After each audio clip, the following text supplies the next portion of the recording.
မိုးရေတစ်စက်ကိုမှအလားတမဖြစ်စေဖို့အမျိုးသမီးဟာရှာနဲ့ခံပြီးတောက်ခဲ့ပါတယ်ပလင်းတွေကိုလည်းအမြန်ယူပြီးမိုးရေခံခဲ့ပေမဲ့မကြခင်မှာပဲသူမပြုတ်အံလာပါတော့တယ်အကြောင်းကတော့မိုးရေထဲမှာခန္ဓာကိုယ်ကလက်မခံနိုင်တဲ့တန်ချေးတွေပါဝင်နေလို့ပါကဘာပြတ်တယ်လို့ခံစားရတဲ့အချိန်တော်ကြာပြီးနောက်မှာတော့သူမမျက်လုံးဖွင့်ကြည့်လိုက်တဲ့အခါအပြင်မှာမိုးတွေတေးထန်စွာရွာသွန်းနေတာကိုတွေ့လိုက်ရတယ်ဂျိုအန်နာဟာဒီအဖိုးတန်တဲ့ရေတွေကိုစူဆောင်းဖို့ပလတ်စတစ်ဘူးတွေကိုကွန်တိန်နာတစ်တာပေါ်အမြန်တင်လိုက်ပါတယ်ရုတ်တရက်ဆိုသလိုပလင်းဖွင့်တဲ့ကွင်းလေးကိုမြင်ပြီးကွန်တိန်နာဖုံးကိုဖွင့်ဖို့နီးလန်းရသွားပါတယ်သူမဟာကွန်တိန်နာပေါ်ပိုင်းမှာကျုပ်ကိုပတ်ပြီးလက်နှစ်ဖက်နဲ့အားကုန်တုံးကဆွဲပါတော့တယ်အပေါက်လေးနည်းနည်းဟာလာပေမဲ့သူမရဲ့ခွန်အားတွေကတော့တဖြည်းဖြည်းကုန်ခန်းလို့နေပါပြီနောက်ဆုံးမှာတော့သူမဟာတကိုယ်လုံးကအလေးချိန်ကိုတုံးပြီးအားနဲ့ဆွဲချလိုက်တဲ့အခါတံပြားဟာစုပ်ပြဲသွားပြီးအပေါက်ကြီးကြီးတစ်ခုပွင့်သွားခဲ့ပါတယ်ဒါကိုမြင်လိုက်ရတဲ့ဂျိုအန်နာဟာငိုပြီးရဲမိပါတယ်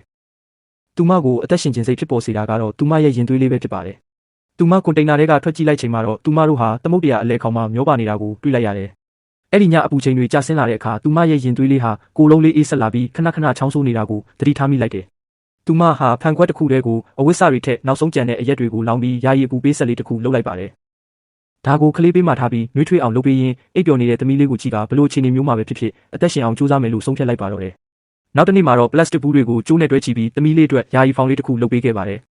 ဒါပေမဲ့အဲ့ဒီအချိန်မှာပဲရေဖိအားကြောင့်ကွန်တိန်နာရဲ့ပိတ်ထားတဲ့အပေါက်ဟာရုတ်တရက်ပွင့်ထွက်သွားပါတယ်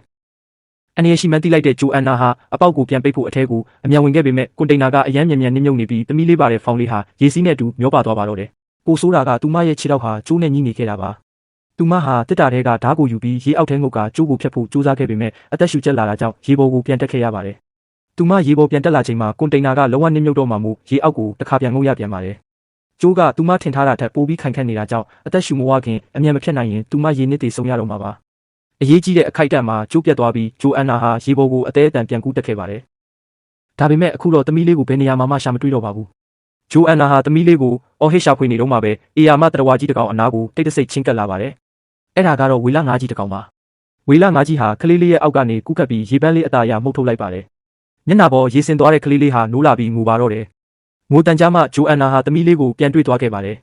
သူမဟာဝေလငါးကြီးကူးခတ်သွားတာကိုကြည့်ရင်စိတ်ထဲကနေကျေးဇူးတင်နေမိတယ်ဂျိုအန်နာဟာတညလုံးသမုဒ္ဒရာထဲမှာမျောပါရင်သူမရဲ့နောက်ဆုံးလက်ကျန်စိတ်သက်ခွန်အားနဲ့ဖောင်လေးကိုမြဲမြဲကင်ထားခဲ့ပါတယ်သူမဟာကြံနေတဲ့ငါးသားစလေးတွေကိုပင်လယ်ထဲတစားစီပစ်ချလိုက်ပါတယ်ဒါကတော့အစာရှာနေတဲ့ဇင်ရောငှက်တွေကိုဆွဲဆောင်ဖို့ပါဝဲပြန်နေတဲ့ငှက်တွေကိုကြည့်ပြီးဖြတ်သွားဖြတ်လာတင်မောတွေကသူတို့ကိုသတိထားမိနိုင်ဖို့မျှော်လင့်ချက်နဲ့ပါ